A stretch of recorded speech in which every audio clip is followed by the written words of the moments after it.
Hello friends, આજે આપણે પ્લાન્ટ્સના habit અને હેબિટાટ વિશે વાત કરવાની છે.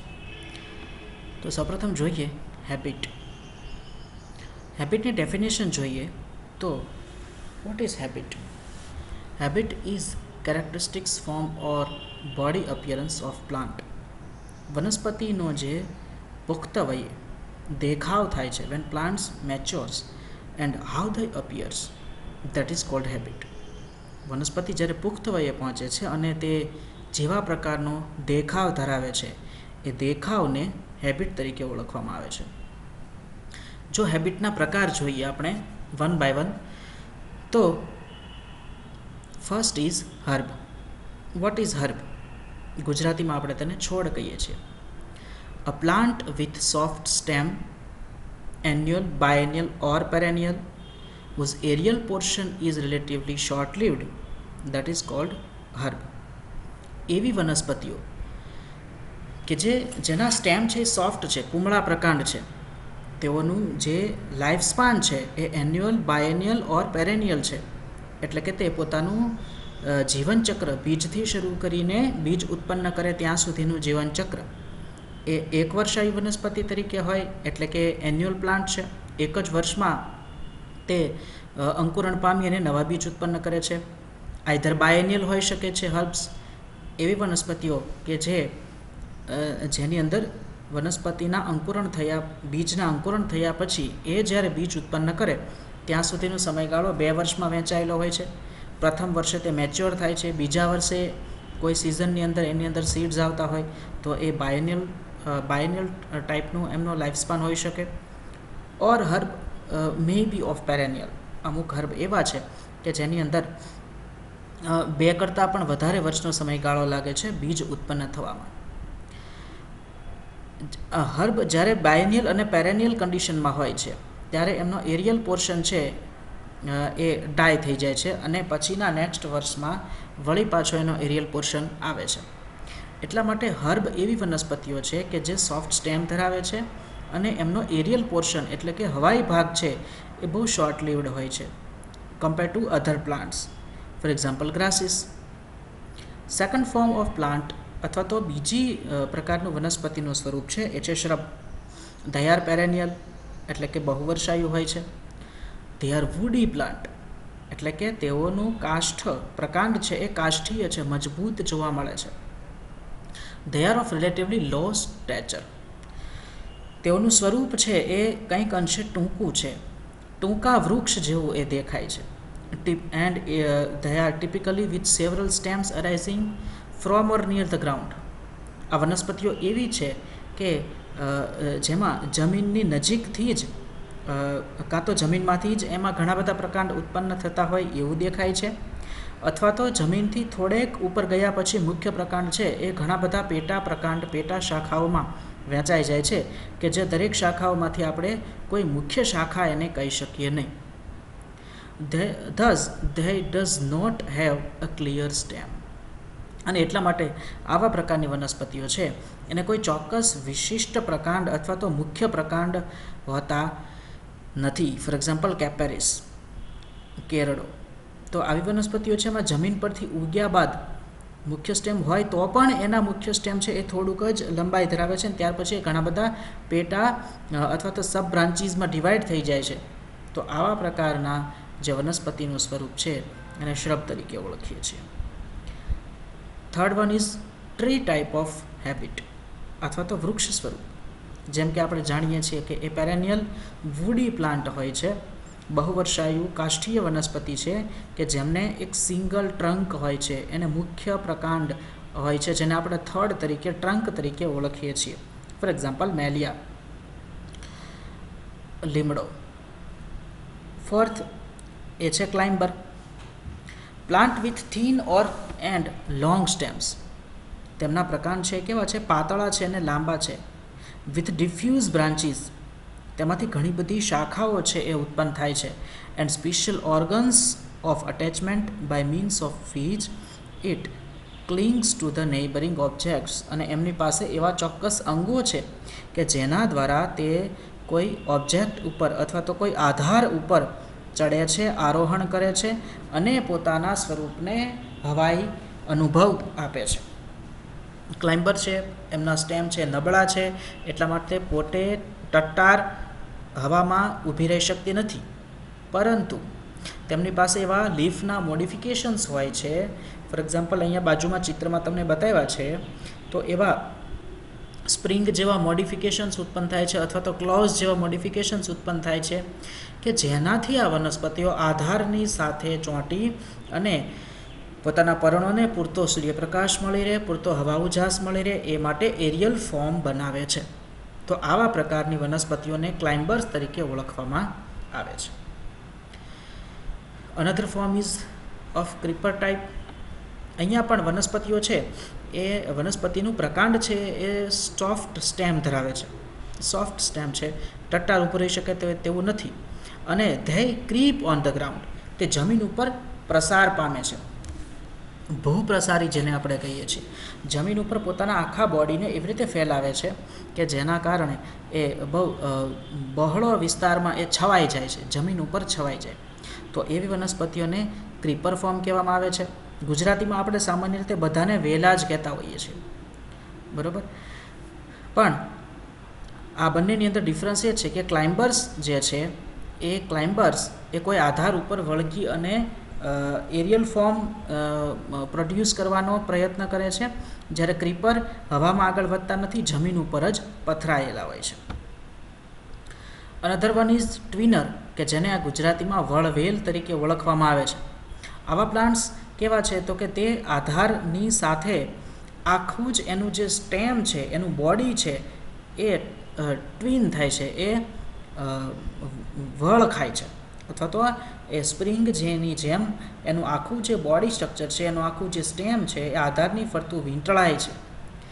ધે આર કોલ્ડ ટ્વિનર્સ, ગુજરાતીમાં વળવેલ તરીકે ઓળખીએ છીએ. These plants twiners are the plants that bodily twine around some support, એ કોઈ આધારની ફરતે આખું જ પોતાના શરીરને વળ દ્વારા આગળ વધતું જોવા મળે છે. And last one is lianas. આ બહુ મહાલતા જેને આપણે કહી શકીએ એવી છે. Plants that climb large trees, એવી વનસ્પતિઓ કે જે બહુ ઊંચી અથવા તો મોટા વૃક્ષો છે એની ઉપર ચડે છે. રીચ ધેર ટોપ્સ, એ વનસ્પતિની જેટલી ટોચ આવે ત્યાં સુધી એ વીંટળાઈને ચડે છે. And often spread over neighbouring trees, બાજુ જે વનસ્પતિ પર ચડે છે એમાંથી એ બાજુની વનસ્પતિ પર પણ પોતાની શાખાઓ દ્વારા પ્રસાર પામે છે. They are very thick and woody, જ્યારે એ મેચ્યોર થઈ જાય છે ત્યારે એમનું પ્રકાંડ છે ખૂબ જ થીક, જાડું અને વુડી, કાષ્ઠીય હોય છે. They are perennial climbers. આ પ્રકારના ક્લાઇમ્બર્સ છે એ બહુવર્ષાયુ જોવા મળે છે. મહાલતા જેને કહેવામાં આવે છે, કે જે એક વૃક્ષથી બીજા વૃક્ષ, બીજા વૃક્ષથી ત્રીજા વૃક્ષ એમ પોતાનો આખો પ્રસાર છે એ કરતી જોવા મળે છે અને સંપૂર્ણ વૃક્ષને ઘેરી લેતી હોય છે. ધે આર કોલ્ડ લિયાનીઝ, મહાલતાઓ. તો these are some habits of plants, herbs, shrubs, trees, જેને આપણે જેને આજુબાજુમાં જોઈએ છીએ. ત્યાર પછી જે નબળા પ્રકાંડવાળી વનસ્પતિઓ છે, આ નબળા પ્રકાંડવાળી વનસ્પતિઓને પણ આપણે અલગ અલગ ફોર્મમાં વહેંચીએ છીએ: ક્લાઇમ્બર્સ, ક્રીપર્સ, ટ્વિનર્સ એન્ડ લિયાનીઝ. ઓકે, નેક્સ્ટ આપણે જોઈએ તો હવે આપણે શ્રબ વિશે થોડુંક ડિટેલિંગમાં વાત કરીએ. અ શ્રબ, it is often known as bush, is a small or medium sized perennial woody plant. શ્રબ શું છે? એ નાનો છે, મીડિયમ સાઇઝનો પેરેનિયલ વુડી પ્લાન્ટ છે. કદ એનું મધ્યમ છે, બહુવર્ષાયુ છે અને વુડી પ્લાન્ટ છે. મોટા ભાગના જે શોવી પ્લાન્ટ છે એ બધા જ શ્રબ કેટેગરીની અંદર આપણે સમાવેશ કરી શકીએ છીએ. Unlike herbaceous plants, shrubs have persistent woody stems above the ground. Herbs છે એમનું જે સ્ટેમ છે એ કેવું છે તો કે એમનું સ્ટેમ છે એ એક જ સિઝનમાં નાશ પામે છે. અથવા તો એવું કહી શકીએ કે જે બાયનિયલ અને પેરેનિયલ હર્બ છે એનામાં પણ જે એરિયલ પોર્શન છે એ જલ્દીથી નાશ પામે એવો હોય છે. શ્રબમાં એવું નથી. શ્રબની પાસે એનો જે એરિયલ પોર્શન છે એ પરઝિસ્ટન્ટ છે, એટલે કે ચિરસ્થાયી છે, વુડી છે એટલે કે કાષ્ઠીય છે.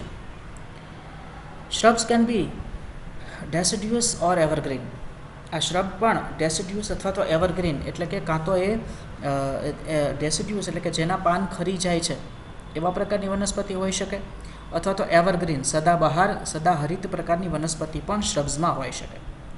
They are distinguished from trees by their multiple stems. વૃક્ષો કરતાં એ કઈ રીતે જુદું પડે છે? તો ફર્સ્ટ થિંગ ઇઝ કે શ્રબ્સ હેવ મલ્ટિપલ સ્ટેમ્સ. તેમની પાસે એક કરતાં વધારે મુખ્ય પ્રકાંડો છે. અને ટ્રીઝના કમ્પેરમાં દે હેવ શોર્ટર હાઇટ.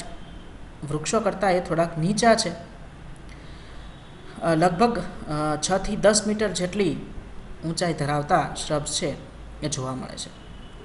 ખૂબ નાના શ્રબ છે, સ્મોલ શ્રબ્સ, કે જે 2 મીટર કરતાં પણ ઓછી હાઇટ ધરાવતા હોય તેમને ઘણીવાર સબ શ્રબ્સ તરીકે પણ ઓળખવામાં આવે છે. ઇન ટર્મ્સ ઓફ લોંગેવિટી, જો એના જીવનકાળની વાત કરીએ તો most shrubs fit in between perennials and trees. જો એની જીવનકાળની વાત કરીએ તો મોટા ભાગના આ શ્રબ છે એમનો જીવનકાળ કોની વચ્ચે આવે છે? તો કે એ પેરેનિયલ્સ, હર્બ્સ અને ટ્રીઝની વચ્ચે આવે છે. એટલે કે બહુવર્ષાયુ ખરા, પણ માત્ર 2-4 વર્ષ પૂરતા જ નહીં. ઓછામાં ઓછા મોટા ભાગના શ્રબ છે એ 5 વર્ષ જેટલી તો જીવનકાળમાં દરમિયાન ગુડ કન્ડિશનમાં જોવા જ મળે છે, બરાબર. અને અમુક છે 70 વર્ષ સુધીનો પણ લોંગર લાઈફ સ્પાન છે એ ધરાવતા હોય છે. પણ સામાન્ય રીતે મોટા ભાગના શ્રબ છે એ 5થી શરૂ કરીને 15 કે 20 વર્ષ સુધીનું પોતાનું આયુષ્ય છે એ ધરાવતા હોય છે. That means they have life span it's between perennial herbs and trees. In gardens and parks, an area largely dedicated to shrubs. મોટા ભાગે આ શ્રબ્સ ક્યાં છે? તો કે ગાર્ડન અને પાર્કની અંદર ઘણો બધો એરિયા છે એ શ્રબ્સથી ઘેરાયેલો હોય છે. અમુક ગાર્ડન્સ પણ એવા છે કે જે આખા ને આખા શ્રબથી જ બને છે, કે જેને શ્રબરી તરીકે ઓળખવામાં આવે છે. Although they make borders and fences in gardens and farms. ઘણા બધા શ્રબ છે એ બોર્ડર એરિયાની અંદર વાવવામાં આવે છે કે જેનાથી બહુ સારી બોર્ડર બને છે, કારણ કે આ ડેન્સ પ્લાન્ટ છે. એની શાખાઓ એકબીજાની સાથે એટલી બધી ગૂંથાયેલી હોય છે કે એના કારણે એનું કટિંગ કરવાથી બહુ સરસ અપિયરન્સ દેખાય છે. એટલા માટે જે ગાર્ડન્સ છે એમાં બોર્ડર્સ બનાવવામાં એનો ઉપયોગ થાય છે. આ ઉપરાંત જે ફાર્મર્સ છે, ખેડૂતો છે, એ પોતાના જે ખેતર છે એની વાડ બનાવવામાં પણ શ્રબ છે એ બહુ સારો ભાગ ભજવે છે. દાખલા તરીકે આપણે થોર છે તો થોર એ શ્રબ છે અને એનાથી બહુ સરસ વાડ છે એ બનાવી શકાય છે. ટ્રીઝની વાત કરીએ તો ટ્રીઝને આપણે કઈ રીતે ડિફાઇન કરી શકીએ? જ્યારે આપણે મોર્ફોલોજીકલ કેરેક્ટર્સ કોઈ પણ વનસ્પતિના ડિસ્ક્રાઇબ કરતા હોઈએ ત્યારે આપણે આ બધી બાબતો છે એ નોંધવી જોઈએ. માત્ર આપણે વનસ્પતિ શ્રબ છે, ટ્રી છે, હર્બ છે એવું જ વર્ણન કરવા કરતાં એમાં થોડુંક વિશેષ એડ પણ કરી શકીએ. For example, when we describe some trees then we have to describe its shapes of canopy. એની જે ઘટા છે, વનસ્પતિની ઘટા છે, એના આકાર વિશે પણ આપણે એની અંદર લક્ષણોને ડિસ્ક્રાઇબ કરવા જોઈએ. અને જે ટ્રીઝની જે કેનોપી છે એના શેપ કયા કયા પ્રકારના હોય? તો કે અમુક વનસ્પતિ રાઉન્ડ શેપ્ડ કેનોપી દર્શાવતી હોય, અમુક વનસ્પતિમાં સ્પ્રેડિંગ ટાઈપ ઓફ કેનોપી હોય. દાખલા તરીકે વડ છે તો એની કેનોપી આખી સ્પ્રેડિંગ થઈ જાય છે. હાઇટ એટલી બધી નથી પણ એ સમક્ષિતિજ વધારે વિસ્તરે છે. શંકુદ્રુમ વનસ્પતિઓ છે એ પિરામિડલ ટાઈપ ઓફ અપિયરન્સ દર્શાવે છે. અમુક વનસ્પતિઓ ઓવલ ટાઈપ કેનોપી ધરાવતી હોય. વાઝ શેપ્ડ, કોલમનર, કે જે આસોપાલવ છે એમાં કોલમનર એક સ્તંભની જેમ આખી વનસ્પતિ છે ઊંચી થાય છે. નીલગિરી પણ કોલમનર ટાઈપ ઓફ કેનોપી દર્શાવતી હોય છે. ઓપન ટાઈપ લીમડો છે એની અંદર ઓપન ટાઈપ કેનોપી જોવા મળે છે.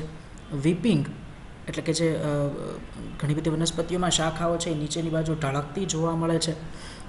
દાખલા તરીકે રામબાવળ છે તો એની અંદર વીપિંગ ટાઈપ ઓફ શેપ કેનોપી જોવા મળે. નાળિયેરી વગેરે જેવી વનસ્પતિની અંદર ફાઉન્ટેન ટાઈપ ઓફ કેનોપી, એની ઘટા છે એ ફુવારાની જેવો ઘાટ ઉત્પન્ન કરે છે એટલા માટે ફાઉન્ટેન ટાઈપ ઓફ કેનોપી કહેવાય. અમુક વનસ્પતિમાં ઇરેગ્યુલર ટાઈપ ઓફ કેનોપી જોવા મળે છે. જેવા પ્રકારનું એમનું આજુબાજુનું વાતાવરણ છે એના આધારે એની કેનોપી છે એનો કોઈ ચોક્કસ શેપ બનતો નથી. દેટ મીન્સ કે ઇરેગ્યુલર ટાઈપ ઓફ કેનોપી ધરાવે છે. લેયર્ડ કેનોપી અમુક વનસ્પતિમાં જે શાખાઓ છે ઉત્પન્ન થવા અલગ અલગ હાઇટ ઉપર ઉત્પન્ન થાય છે. ધારો કે દાખલા તરીકે જોવા જઈએ તો વનસ્પતિમાં માળ ઉત્પન્ન થાય છે. તો આવી માળવાળી વનસ્પતિ દાખલા તરીકે ચીકુ છે, ગુલમોહર છે, તો એમાં અલગ અલગ હાઇટે એકસાથે શાખાઓના બંચીસ ઉત્પન્ન થાય અને આ બંચ ઉત્પન્ન થવાથી ટ્રી છે એની કેનોપી આખી લેયર્ડ કેનોપી દેખાય છે. તો whenever we describe morphological characters of some trees, then we have to mention about shapes of canopy. આપણે એ વૃક્ષ વિશે જ્યારે વાત કરીએ ત્યારે એની કેનોપી ને પણ વર્ણન કરવું જોઈએ. હવે આપણે વાત કરીએ હેબિટેટ. તો what is habitat? Habitat indicates a specific place where a species or population normally lives in nature. Habitat એટલે કે નિવાસ સ્થાન, એવી જગ્યા કે જ્યાં ચોક્કસ વનસ્પતિની જાતિ અથવા તો ચોક્કસ વસ્તી રહે છે. It is a physical area, some particular part of the earth's surface, air, soil or water. એ એવી જગ્યા છે, એવો ભૌતિક વિસ્તાર છે, એ જો ફિઝિકલ એરિયા છે કે જે અર્થનો સરફેસ પણ હોઈ શકે, મૃદાવરણ જમીન પણ હોઈ શકે, એર પણ હોઈ શકે, સોઇલ હોઈ શકે, વોટર હોઈ શકે, કોઈ પણ એવું physical place that is on the earth where some specific plants or some specific species is living, that is called its habitat. પૃથ્વી ઉપરની એવી કોઈ જગ્યા કે જે કોઈ ચોક્કસ સજીવનો રહેવાનું નિવાસસ્થાન છે, ઓકે, એને હેબિટેટ તરીકે આપણે ઓળખીએ છીએ. Depending on where the plants live. હવે આપણે અહીંયા માત્ર પ્લાન્ટની વાત કરવી છે, એટલા માટે આપણે જે હેબિટેટ જોઈશું એ હેબિટેટને પ્લાન્ટના રિલેટેડમાં આપણે ડિસ્કસ કરશું. તો depending on whether the plants live, where the plants live, they can be classified into following types. First is the mesophyte. હવે જેવા વિસ્તારમાં વનસ્પતિઓ રહે છે એ વિસ્તારને આધારે વનસ્પતિઓનો પ્રકાર પડે છે. For example the first type is mesophyte. Mesophytes કોને કહેવાય, અથવા તો ગુજરાતીમાં જેને મધ્યોદ્ભિદ વનસ્પતિ કહેવાય છે તે કોને કહેવાય? Plants which grow on land are called mesophytes. They need sufficient water and soil to live. જમીન ઉપર રહેવાવાળી એવી વનસ્પતિઓ કે જેને સફિશિયન્ટ માત્રામાં એટલે કે ચોક્કસ માત્રામાં પાણી અને સોઇલની જરૂર પડે છે, પૂરતી માત્રામાં, તો એને કહેવાય મેસોફાઇટ. સામાન્ય પરિસ્થિતિમાં જેટલું પાણી મળવું જોઈએ એટલું પાણી અને જેટલું જમીનનો ભાગ મળવો જોઈએ એટલો જમીન એની પાસે હોય એવી વનસ્પતિઓ, એવા વિસ્તારમાં ઉગતી વનસ્પતિઓને મેસોફાઇટ્સ મધ્યોદ્ભિદ વનસ્પતિ કહેવાય, જેને મધ્યમ પ્રમાણમાં પાણી અને મધ્યમ પ્રકારની જમીનની જરૂરિયાત રહેતી હોય. Medium amount of water and medium type of soil. For example mango tree. તો mango tree is an example of mesophyte. બરાબર, આંબાના ઝાડને મધ્યમ પ્રમાણમાં પાણી જોઈએ અને મધ્યમ પ્રકારની જમીન એને અનુકૂળ આવે. That's why it is an examples of mesophyte. Another type is hydrophytes. What are hydrophytes? Hydrophytes are plants which grow only in water. માત્ર પાણીમાં જ ઉત્પન્ન થતી વનસ્પતિ છે અને એટલા માટે ગુજરાતીમાં તેને જલોદભિદ વનસ્પતિ કહે છે. They can germinate and grow only in water. પાણી સિવાય એ ઉગી પણ ન શકતી હોય અથવા તો એ વિકાસ પણ ન પામી શકતી હોય. તો આવી વનસ્પતિઓ કે જેને પાણીની મેક્સિમમ જરૂરિયાત છે, આવી વનસ્પતિઓને કહેવાય હાઇડ્રોફાઇટ્સ. For example lotus. હવે આમાં અમુક વનસ્પતિ એવી છે કે જે કમ્પ્લીટ માત્ર અને માત્ર પાણીની જરૂર હોય, પાણી વગર એ અંકુરિત પણ ન થઈ શકે, પાણીની અંદર વગર એ જીવિત પણ ન રહી શકે. અમુક છે ફેકલ્ટેટિવ હાઇડ્રોફાઇટ્સ હોય છે કે જેમાં પાણી જે છે એને વધારે માત્રામાં હોય તો પણ ચાલે, એને પણ હાઇડ્રોફાઇટ્સ કહેવાય, પણ તેમને સોઇલની પણ જરૂર પડતી હોય. દાખલા તરીકે મોટાભાગે કાદવમાં ઉગતી વનસ્પતિઓ છે, નદી કાંઠે ઉગતી વનસ્પતિઓ છે, એ પણ હાઇડ્રોફાઇટ છે.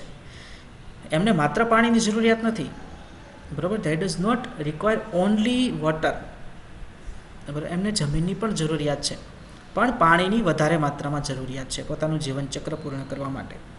તો એ પણ હાઇડ્રોફાઇટ છે. અમુક વનસ્પતિઓને જીવનના શરૂઆતના તબક્કામાં પુષ્કળ પ્રમાણમાં પાણીની જરૂરિયાત રહેતી હોય, તો એ પણ હાઇડ્રોફાઇટ છે. લેટર ઓન જ્યારે એના જે પાછળનો જીવનકાળ છે એ દરમિયાન પાણી ન હોય અને માત્ર ભેજવાળી જમીન હોય તો પણ એ જીવી શકે. તો હાઇડ્રોફાઇટ છે એને પણ આપણે અલગ અલગ વિભાગમાં છે એ વહેંચી શકીએ છીએ કે ઓબ્લિગેટ હાઇડ્રોફાઇટ છે કે ફેકલ્ટેટિવ હાઇડ્રોફાઇટ છે. Okay, obligate hydrophyte, that means they require only and only water to grow and to germinate, while facultative hydrophyte needs more water, but they also require some soil amount. તો આ પ્રકારે હાઇડ્રોફાઇટ છે એને પણ આપણે ક્લાસિફાય કરી શકીએ છીએ. ત્યાર પછીના એવા છે ઝેરોફાઇટ્સ. હાઇડ્રોફાઇટ્સ એ એક પ્રકારની એક્સ્ટ્રીમ કન્ડિશન હતી કે જ્યાં ખૂબ જ વધારે માત્રામાં પાણી હતું. ઝેરોફાઇટ્સ એવી એક એક્સ્ટ્રીમ કન્ડિશન છે કે જ્યાં બહુ ઓછી અમાઉન્ટમાં પાણી છે. આ વનસ્પતિઓ છે એ ડેઝર્ટ એરિયામાં જોવા મળે છે. They can survive in very high temperature with low availability of water. એવી વનસ્પતિઓ કે જે ખૂબ જ ઊંચા તાપમાનને અને ઓછા પાણીની જરૂરિયાતે પણ થઈ શકે. શા માટે આવું કરી શકે? Because they store water in leaves or stems and use it during drought. તે પોતાના પ્રકાંડ અને પર્ણોની અંદર પાણીને સાચવી શકે છે અને જ્યારે પણ પ્રતિકૂળ પરિસ્થિતિ હોય, એટલે કે ડ્રોટ કન્ડિશન હોય, પાણી મળતું ન હોય, ત્યારે એ પોતાના સ્ટોર્ડ વોટર છે એનો યુઝ કરી શકે. ફોર એક્ઝામ્પલ કેક્ટસ, કેલોટ્રોપિસ, એ બધા છે એ ઝેરોફાઇટના ઉદાહરણ છે. મોસ્ટ ઓફ એકેશિયા એટલે કે બાવળની જાતિઓ, કેલોટ્રોપિસ એટલે કે આંકડો છે, અને કેક્ટસ ઓપુન્શિયા એટલે કે થોર એ ઝેરોફાઇટિક વનસ્પતિઓના એટલે કે મરુદ્ભિદ વનસ્પતિના ઉદાહરણના એ બહુ સારા ઉદાહરણ છે. તો આ પ્રકારે મેઝોફાઇટ, હાઇડ્રોફાઇટ્સ અને ઝેરોફાઇટ છે એ પાણીની અવેલેબિલિટીના આધારે આપણે નક્કી કરી શકીએ. મેઝોફાઇટ્સ they require moderate amount of water. Hydrophytes they require high amount of water. Xerophyte they can grow in low amount of water present. હવે અમુક એવા છોડની વાત કરીએ કે જે પોતાના ચોક્કસ નિવાસ સ્થાનને આધારે એના નામ પડે છે. ફોર એક્ઝામ્પલ એપીફાઇટ એટલે કે પરરોહી વનસ્પતિઓ. Epiphytes are plants which grow on the surface of other plants. એપીફાઇટ એવી વનસ્પતિ છે કે જે બીજી અન્ય વનસ્પતિ ઉપર ઉગે છે. હવામાં એમના મૂળ પણ હવામાં લટકતા જોવા મળે છે. For example orchid. આવી વનસ્પતિઓને હવામાં રહેવા માટે અન્ય કોઈ વનસ્પતિના આધારની જરૂર પડે છે. તો એપીફાઇટ્સ એટલે કે પરરોહી વનસ્પતિઓ. ત્યાર પછી પેરાસાઇટ્સ એટલે કે પરોપજીવી વનસ્પતિઓ. A plant that grows upon other living plants or animals and obtain its food material from them, that is called parasite. પરરોહી વનસ્પતિઓ એટલે કે એપીફાઇટની જેમ એ અન્ય વનસ્પતિની ઉપર રહેતો છે, પણ ડિફરન્સ શું છે એની અને એપીફાઇટ વચ્ચે? તો કે આ પેરાસાઇટ્સ વનસ્પતિઓ છે એ વનસ્પતિને આધાર માટે તો ઉપયોગ લે છે, પણ સાથે સાથે એ વનસ્પતિની અંદરથી ફૂડ મટીરિયલનું પણ શોષણ કરે છે. બરાબર. આની તો એવાને કહેવાય parasites. They are harmful to their host. જે આધાર પર વીંટળાઈને એ હવામાં હોય છે અથવા તો એ ઉપર ચડે છે, એ આધારને એ નાશ કરે છે, અથવા તો એવું કહેવાય કે એમાંથી જ એ પોષણ મેળવે છે. બરાબર. તો એ બધા પેરાસાઇટ છે. On basis of their complete or incomplete dependence, the parasites may either be called total parasites or partial parasites. હવે આ જે પરોપજીવી વનસ્પતિઓ છે એ પોતાના આધાર ઉપર સંપૂર્ણપણે આધારિત છે, એટલે કે પોતાની બધી જ જરૂરિયાતો એ જે તે આધારમાંથી જ મેળવશે, તો એને કહેવાય કમ્પ્લીટ ટોટલ પેરાસાઇટ. દાખલા તરીકે કસકુટા કે જે પોતે જે આધાર પર ચડે છે એ આધારમાંથી પાણી અને ખોરાક બંને મેળવે છે. અમુક વનસ્પતિઓ છે એ પાર્શિયલ પેરાસાઇટ છે કે જે માત્ર પાણીનું શોષણ કરે છે, ખોરાક જાતે બનાવી લે છે. વિસ્કસ આલ્બમ, લોરેન્થસ, સેન્ટેલમ વગેરે જે વનસ્પતિઓ છે એ પાર્શિયલ પેરાસાઇટ છે. એ જે વનસ્પતિ ઉપર આધાર રાખે છે એમાંથી બધું જ શોષણ કરી લેતી નથી, તો એ પાર્શિયલ પેરાસિટિઝમ તરીકે ઓળખાય છે. ત્યાર પછી saprophytes, a plants that grow in place rich in decaying organic substances deriving its nutrition from them. અમુક વનસ્પતિઓ એવી છે કે જે પુષ્કળ પ્રમાણમાં સડતા ઓર્ગેનિક મટીરિયલ જે હોય છે ત્યાં જ ઉગે છે. For example monotropa. બાજુમાં તમે ચિત્રમાં જોઈ શકો છો કે એ એવા જગ્યાએ થાય છે કે જે ખરેખર કોહવાટવાળી જગ્યા હોય. પર્ણો અથવા તો ઓર્ગેનિક પ્લાન્ટ મટીરિયલ છે એ ત્યાં ડિકેય થતું હોય, ત્યાં કોહવાતું હોય. આવી હાઈલી ઓર્ગેનિક ન્યુટ્રિશલ રીચ સોઇલમાં જ આ વનસ્પતિઓ ઉગી શકે. એને કહેવાય સેપ્રોફાઇટ. મોનોટ્રોપા અથવા તો નિયોશિયા એ એના ઉદાહરણ છે. ત્યાર પછી ઇન્સેક્ટિવોરસ પ્લાન્ટ, એવી વનસ્પતિઓ કે જે નાના ઇન્સેક્ટ ને ડાયજેસ્ટ કરે છે અને તેમાંથી પોતાનો પ્રોટીન મટીરિયલ છે એ મેળવે છે. ફોર એક્ઝામ્પલ ડ્રોસેરા, નેપેન્થિસ વગેરે, જે સામાન્ય નાના નાના કીટકો છે એને પોતાના જે લીફ છે એના બનાવેલા ચોક્કસ ઓર્ગન્સ, લીફના મોડિફિકેશન્સ હોય છે, આ મોડિફિકેશન્સમાંથી જેના દ્વારા એ ટ્રેપ કરે છે અને આ ટ્રેપમાં જ્યારે કોઈ ઇન્સેક્ટ ફસાઈ જાય છે ત્યારે એનું એ ડાયજેશન કરી નાખે છે. એ પોતાના લીફના જે પાર્ટ છે કે જેમાં એ કીટક ફસાયું છે એની ઉપર એવા એન્ઝાઇમ સિક્રેટ કરે છે કે જેનાથી એ એન્ઝાઇમ છે એના અંગોનું પાચન થવા માંડે છે અને ત્યાર પછી એ એનું શોષણ કરી લે છે. તો પોતાના અમુક થોડાક ન્યુટ્રિશન માટે તે આવી રીતે કીટકો છે એનો શિકાર કરે છે, એટલા માટે એને ઇન્સેક્ટિવોરસ પ્લાન્ટ તરીકે ઓળખવામાં આવે છે. નેપેન્થિસ છે એ જે કળશ પર્ણ જેને કહીએ છીએ, તો એની અંદર તો ઘણીવાર નાના નાના ગરોળી, દેડકા જેવા પ્રાણીઓને પણ એ પોતે ડાયજેસ્ટ કરીને એમાંથી પોષણ મેળવી છે. તો આ પ્રકારના ઇન્સેક્ટિવોરસ પ્લાન્ટ્સ છે એ પણ આપણે હેબિટેટના જ્યારે મોર્ફોલોજીકલ ડિસ્ક્રિપ્શન લખીએ ત્યારે એ વાતનું વર્ણન કરવું જોઈએ. સમ પ્લાન્ટ્સ આર સિમ્બાયોન્ટ્સ. અમુક વનસ્પતિઓ એવી રીતે એકબીજાની સાથે જોડાયેલી છે કે એમના આ જોડાણ છે એ એટલું બધું ગાઢ બની ગયું છે કે બંને એકબીજા વગર રહી ન શકે, ત્યારે એને સિમ્બાયોન્ટ અથવા તો સહજીવન કહેવાય. Two organisms living together in such a way that they appear to be the part of same plant. એટલા બધા જોડાયેલા હોય કે એક જ વનસ્પતિ લાગે. And are of mutual benefit to each other, અને એના કારણે બંનેને સરખો અથવા તો બંનેને લાભ જ થતો હોય એવા પ્રકારનું સહજીવન છે. અહીંયા બે સ્પીશીઝ વચ્ચે સ્પીશીઝનું રિલેશન છે, એવું રિલેશન કે જેમાં બંનેને બેનિફિટ થાય, તો એને કહેવાય symbiont. For example mycorrhiza, lichen, rhizobium bacteria કે they are living in root nodules of Papilionaceae family. તો આ બધા જ જે ઉદાહરણ છે એની અંદર એવું જોવા મળે છે કે જે એક સજીવ છે એ બીજા સજીવની સાથે રહે છે, તે અમુક બેનિફિટ્સ એ વનસ્પતિને આપે છે અને થોડાક બેનિફિટ્સ એમાંથી મેળવે છે. દેટ મીન્સ કે બંને પ્લાન્ટની વચ્ચે એવું રિલેશન છે કે જેનાથી બંને એકબીજાને ફાયદો કરે.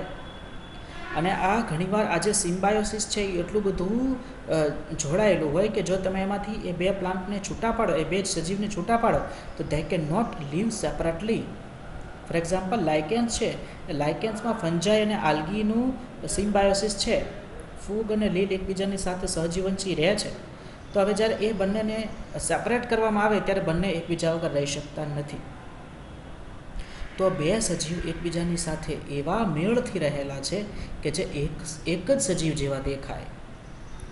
બરાબર, દો જાન એક જિસ્મ, એને જેવી રચના છે એ સિમ્બાયોસિસની અંદર જોવા મળે છે. તે both are beneficial to each other. તો આ થયા હેબિટાટના પ્રકાર. ઓકે, તો અહીંયા હેબિટ અને હેબિટાટ વિશે આઈ થિંક તમને ઘણો બધો ખ્યાલ આવી ગયો છે. Okay, by.